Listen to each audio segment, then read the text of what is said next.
Hi friends, મારું નામ ગૌતમભાઈ છે.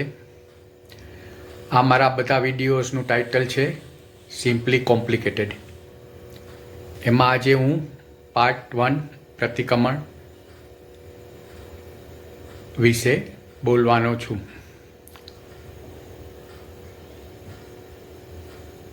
આ મારા બધા વિચારો મારી લોંગ પ્રોફેશનલ કેરિયર અને પ્રોફેશનલ કેરિયરને કારણે મારે વિવિધ કલ્ચરના માણસો સાથે મુલાકાત થઈ. ઉપરાંત મારું રીડિંગ, મારું ઓબ્ઝર્વિંગ, મારા ટીચર્સ અને પ્રીચર્સ ના વ્યાખ્યાન અને બધાથી ઉપર મારું ચિંતન, આ બધાને કારણે મારા આ વિચારો ડેવલપ થયા છે. હવે coming back to the title simply complicated, હું હંમેશા માનું છું કે લાઈફ સિમ્પલ છે. આપણે કાં વધુ પડતું વિચારીને અથવા તો કાંઈ પણ વસ્તુમાં વિચાર કર્યા વગર પગલું ભરીને અથવા તો સોસાયટીના ઇન્ફ્લુઅન્સમાં આવી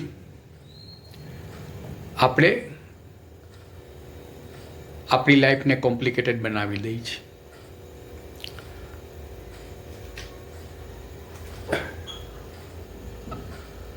હવે ધારો કે તમને કોઈ પૂછે કે, આ ઇઝ ફોર એક્ઝામ્પલ છે, ધારો કે તમને કોઈ પૂછે કે ધર્મ એટલે શું, અથવા તમે કોઈને પૂછો ધર્મ એટલે શું, ઘણીવાર આપણે એટલી બધી એક્સપ્લેનેશન આપીએ છીએ અને ઘણીવાર એ એક્સપ્લેનેશન એવી હોય છે આપણે કન્ફ્યુઝ થઈ જાય છીએ અથવા તો એનું જીવનમાં આચરણ કરવાનું મુશ્કેલ બની જાય છે. પણ મારી દૃષ્ટિએ ધર્મ એ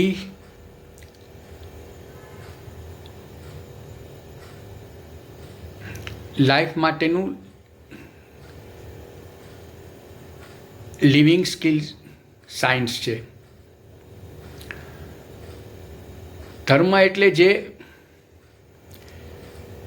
વસ્તુ કરવામાં તમને કાંઈ મેન્ટલી અને ફિઝિકલી નુકસાન ન જાય, કે સામેવાળાને મેન્ટલી અને ફિઝિકલી કાંઈ નુકસાન ન જાય, જે વસ્તુ કરવામાં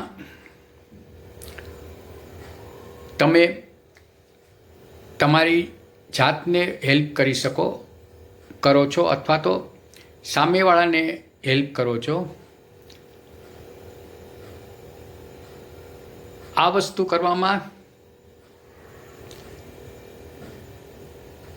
તમને આનંદ આવે છે, તો જે આ ક્રિયા કરો છો એનું નામ ધર્મ છે. એટલે આમાં 4 કમ્પોનન્ટ છે. એક તો તમને મેન્ટલી અને ફિઝિકલી નુકસાન ન થવું જોઈએ, બીજો નંબર સામેવાળાને મેન્ટલી અને ફિઝિકલી નુકસાન ન થવું જોઈએ, ત્રીજો નંબર એ બાબત હેલ્પફુલ હોય, અને ચોથું એ કરવામાં આનંદ આવવો જોઈએ. આપણે આ બાતની ડિટેલ ચર્ચા આપણે આગળના વિડીયોઝમાં કરશું. હવે બીજી અહીં મહત્ત્વની વાત મારે કહેવી છે કે જે કંઈ આપણે કરવું હોય તે હું હંમેશા માનું છું સમજીને કરવાનું છે.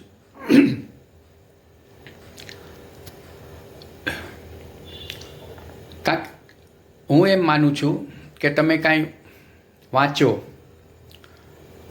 કે તમે કોઈને સાંભળો તો એના માત્ર 10 માર્ક છે. પછી સમજો કે શું કહેવા માગે છે તો એના બીજા 10 માર્ક છે.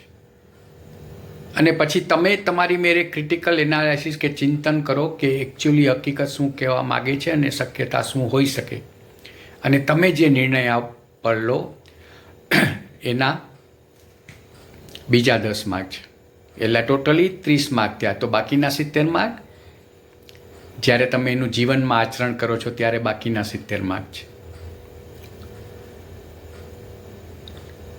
તો હવે coming back to today's topic, my પ્રતિક્રમણ પાર્ટ 1. પ્રતિક્રમણ શું છે? પ્રતિક્રમણ એટલે આક્રમણને અતિક્રમણમાં અટકાવતી પ્રોસેસ. કોઈ પણ એટેકને વોરમાં પ્રિવેન્ટ કરતી પ્રોસેસ એટલે પ્રતિક્રમણ. ધારો કે એક અમુક સિચ્યુએશન ઊભી થઈ અને એમાં તમને એમ લાગ્યું કે તમારા ઉપર એટેક કરવામાં આવ્યો છે અને અધરવાઇઝ યુ ફીલ ઓફેન્ડેડ, તો ત્યારે તમારે વિચારવાનું છે પહેલાં તો તમારી પોતાની કાંઈ ભૂલ નથી ને. જો તમારી પોતાની ભૂલ હોય તો બસ તમારે સામેવાળાને જઈને કહેવાનું છે કે હું માફી માગું છું આ સિચ્યુએશન ઊભી કરવા બદલ, અને ભવિષ્યમાં આ રિપીટ ન થાય એની હું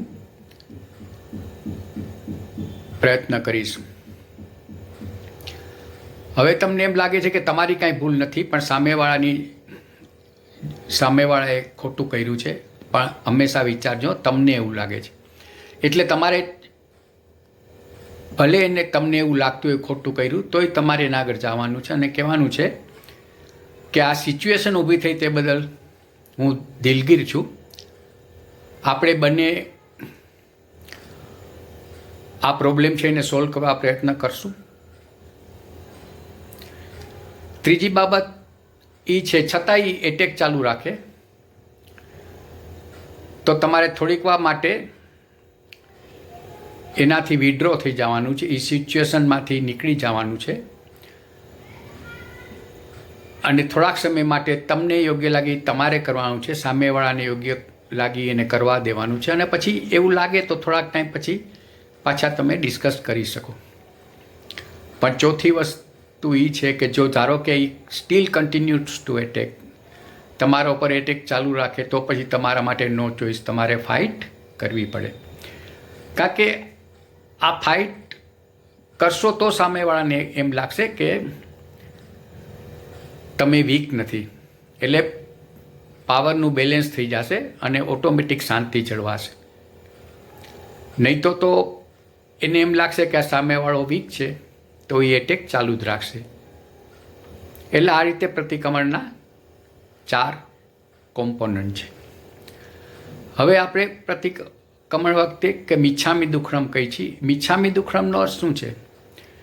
મિચ્છામી એટલે ઈચ્છામીનું થોડોક ઓપોઝિટ વર્ડ છે. ઈચ્છામીમાં તમને ઈચ્છા રાખો છો તમને ફળ મળે, અને મિચ્છામી એવું છે તમે એવું ઈચ્છો છો કે તમને ફળ ના મળે, કારણ કે તમને લાગે છે કે આ મેં બેડ કર્મ કર્યું છે તો મને ડેફિનેટલી બેડ ફળ મળશે. તો એ બેડ કર્મને જો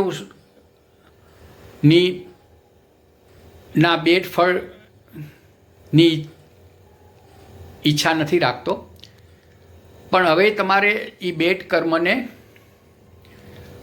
સુધારવાનો મોકો આપવાનો છે અને એના કારણે તમને જે બેડ કર્મ કર્યું એની માફી માગવાની છે. એટલે એ દુક્કડમ એટલે દુષ્કર્મ, તમે જે દુષ્કર્મ કર્યું એની માફી માગો તો પછી જેનું બેડ ફળ છે એ તમને ન મળે એવો પ્રયત્ન છે. એટલે આ બાબત મિચ્છામી દુક્કડમ છે. હવે પ્રતિક્રમણ ચાલુ કરતાં પહેલાં આપણે નવકાર મંત્ર બોલશું. નમો અરિહંતાણમ, નમો સિદ્ધાણમ, નમો આયરિયાણમ, નમો વજાયાણમ નમો લોય સૌ સાહુણમ એસો પંચન મુક્કારો સૌએ પાપણાસણો મંગલાચરણ સૌએ સિત પઢમમ હવૈ મંગલમ પઢમમ હવૈ મંગલમ. નમો અરિયંતાણન એટલે હું અરિયંતોને નમન કરું છું. અરિયંત એટલે જેને પોતાના અંદરના દુશ્મનોનો નાશ કર્યો છે, અંદરના અવગુણ ઉપર પૂરો કંટ્રોલ રાખ્યો છે, એવા અરિયંતને હું નમન કરું છું. નમો સિદ્ધાણમ મીન્સ જે સિદ્ધ સ્વામી ઓર સાધુ જે કોઈ સિદ્ધ થઈ ગયા, મીન્સ જેને કેવળ જ્ઞાન પ્રાપ્ત કર્યું છે એવા સિદ્ધ સ્વામી અથવા સાધુઓને હું નમન કરું છું. અહીંયા કેવળ જ્ઞાનનો અર્થ છે ફક્ત જ્ઞાન, અને ફક્ત જ્ઞાન જ તમને મોક્ષ તરફ લઈ જશે. નમો આયરિયાણમ મીન્સ હું જૈન સ્કૂલ ઓફ થોટ્સ છે એના આચાર્યોને નમન કરું છું. નમો ઉજ્જાયાણમ મીન્સ હું જૈન ધર્મના સાધુઓને સાધ્વીજીઓ જે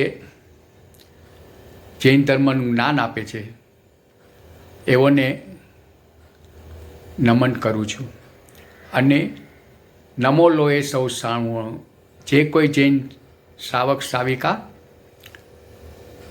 એ પાથ પર ચાલે છે એ બધાને હું નમન કરું છું. એસો પંચન મુક્કારો સૌએ પાવ પણાસણો મીન્સ આ 5 મંત્ર છે એ આપણા પાપોનો નાશ કરનાર છે. મંગલાચરણ સવે સિદ્ધ પઢમમ હવૈ મંગલમ. બધા મંગલકારી મંત્રોમાં નું આ પ્રથમ મંત્ર છે. Thank you.